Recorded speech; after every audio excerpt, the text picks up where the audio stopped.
tiered roof of a Buddhist pagoda shelters by tradition a life withdrawn from the struggles which torment the outer world. In the ancient quiet of Hue in central Vietnam, the years drifted calmly on, while monks and nuns and laymen shared the blessed peace of Buddha.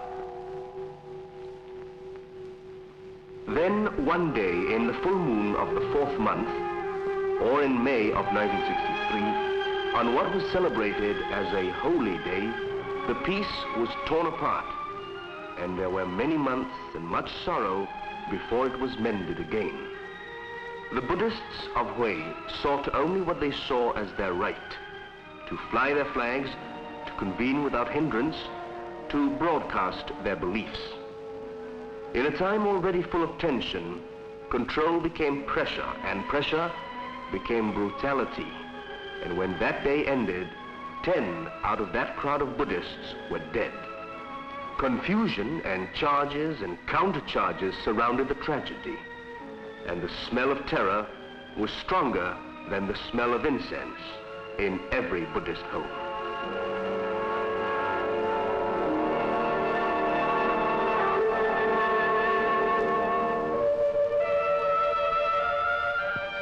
In Saigon, the protest at first took cold and solemn forms. Monks and nuns paraded through streets suddenly empty, speaking out their just anger, voicing their demands that they should be treated with fairness and their oppressors punished. The security forces could clear the streets, but the affronted government leaders were not yet ready either to answer or to silence these dead calm voices. While they awaited government reaction to their petition for simple justice, the monks and nuns quietly let Saigon and the world know the depth of their determination.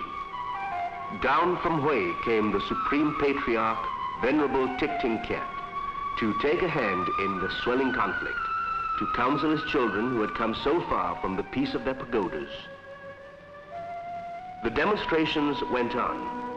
Prayers in the monsoon-swept streets, long fasts in the pagodas, and the first of 7 suicides by fire, with the sacrifice of the abbot Thich Quang Duc. Thus harshly jarred from their complacence, the government met Buddhist leaders and, however reluctantly, signed a joint communique which would, if carried out, restore calm. Ngo Ding Diem signed in the clear hope that the whole troublesome affair could be forgotten.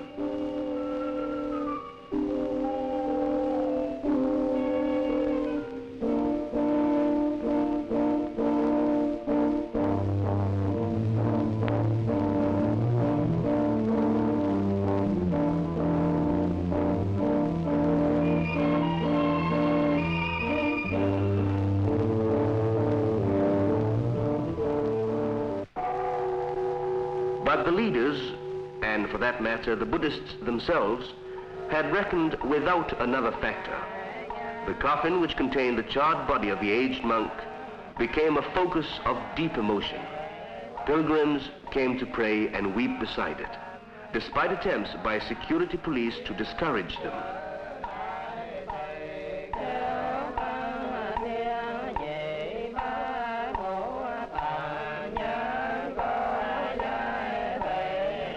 There were small, bitter clashes. Both sides of the dispute were angry now and frightened at the widening gulf between the government and so many of its people. Finally, the government permitted the funeral of the martyr monk and took the most extraordinary precautions to ensure that this would not further impassion the deeply troubled Buddhist community. Those who watched the funeral cortege began to realize, with something between joy and dread, that a simple, obscure religious man was being raised towards sainthood by sheer emotion, and that this same emotion had enormous force.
It was emotion, as well as a deep piety, which made holy relics of the fragile remains of the monk's body.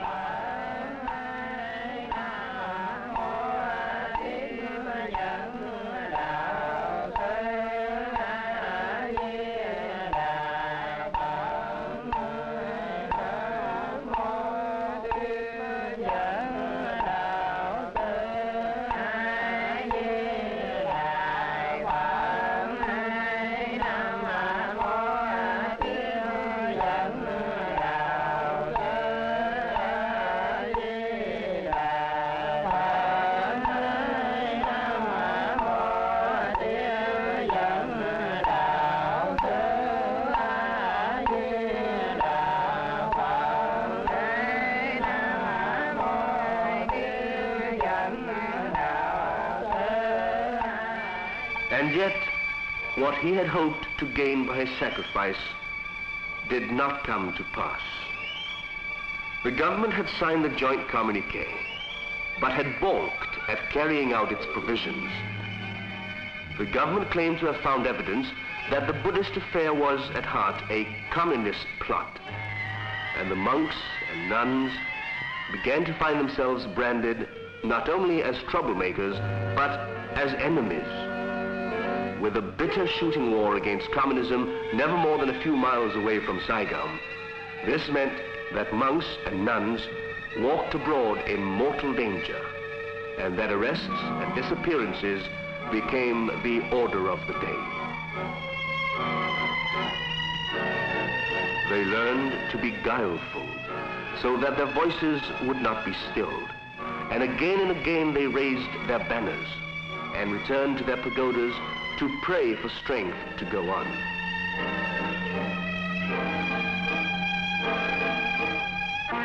There were those who challenged their right to be heard as other men and women expect to be heard, who mocked them for leading lives of meditation to enter a very modern, very bitter conflict. But they had been hurt and shamed, and they feared the loss of all they worshipped. What weapons came to their hands, they used.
They could not be silenced, but they could be and were removed.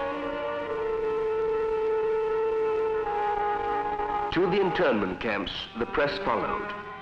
The imprisonment of religious men and women, convicted of no visible crime, admitted of no simple explanation. Eventually, even the obstinate Ziem regime had to let them go, though most of them preferred the long journey on foot to the risk of riding in a police van to an unknown destination. In Hue, where it all began, a harsh curfew, harshly enforced, cleared the streets.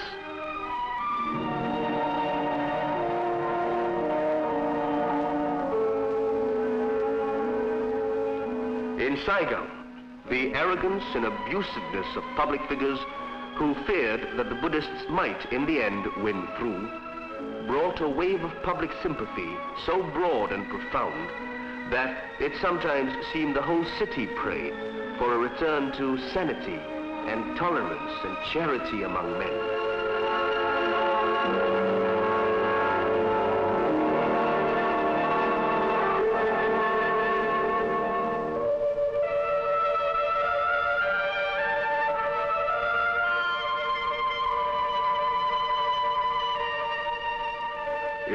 mortal blow against this growing compassion, the government struck with midnight raids which fell upon the pagodas, sacking and stealing them, and sending the bedeviled people off to concentration camps.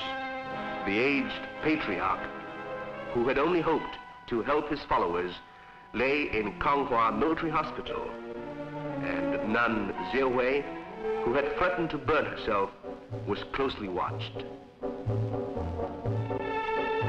The young nuns had endured hunger and terror as valiantly as any elders, but they were still young enough to cry. The world, uneasily, began to think about these matters, and a United Nations delegation came to Saigon. And while it deliberated, the seventh monk ignited the torch of his own body on a midtown street, and eyes looked on with horror and pity and awe. A very famous lady called this a monk barbecue show, but then of course she did not see it.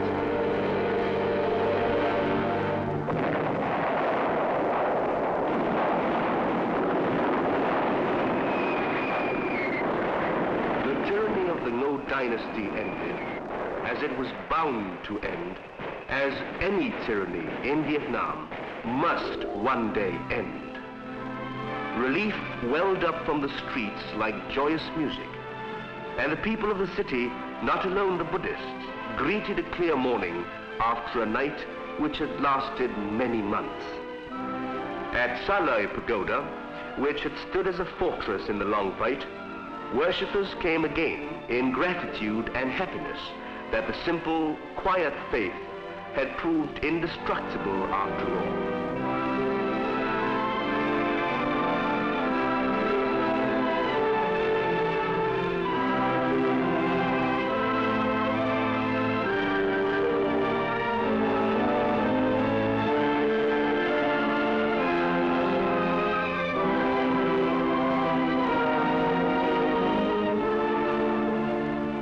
The patriarch Tiktinkiet went home to Hue, and the happy streets were loud with prayers of thanksgiving.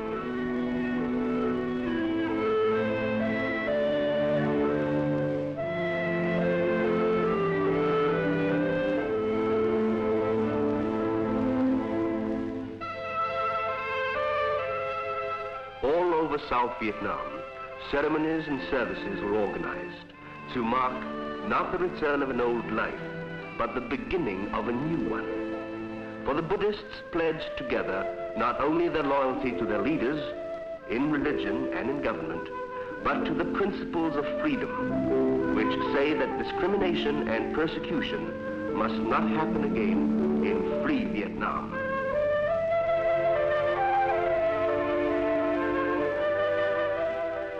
One factor which made this whole tragic page of Buddhist history so wrong and so far afield was simply that Buddhism is above all a religion of freedom, of high and glowing spirit, of depth of thought and breadth of human compassion.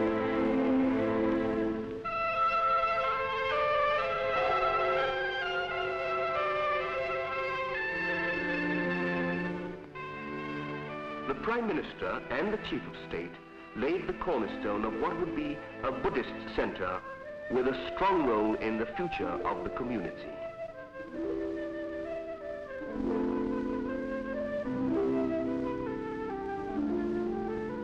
When more than 25 centuries ago, a young prince turned his back on a fair, soft life to seek the middle way of peace and quietude, he laid down for generations to come precepts of tremendous strength by which men can live and only live in an atmosphere of freedom.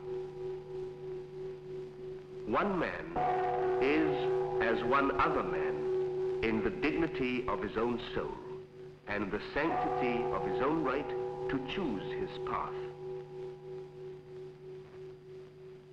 There are eternal verities within Buddhism. They will not change. Monks and nuns will teach the way to laymen. Children will hear from older, wiser lips the truth upon which they can lean when they enter a harsher world.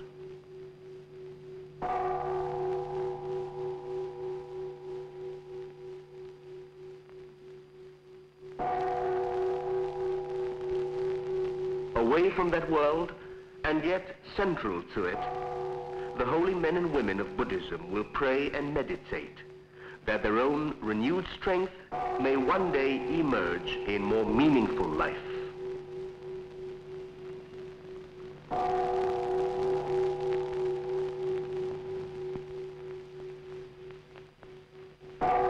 When, in this year, the anniversary of the Buddha was celebrated in Saigon, thousands upon thousands of Buddhist faithful massed quietly to attest to their solemn duties and privileges as free citizens of free Vietnam. Those duties and privileges underscored by their faith. It is a quiet and contemplative faith of serenity and passivity. But it is far, far more than that. It is a way of life which free men alone can follow.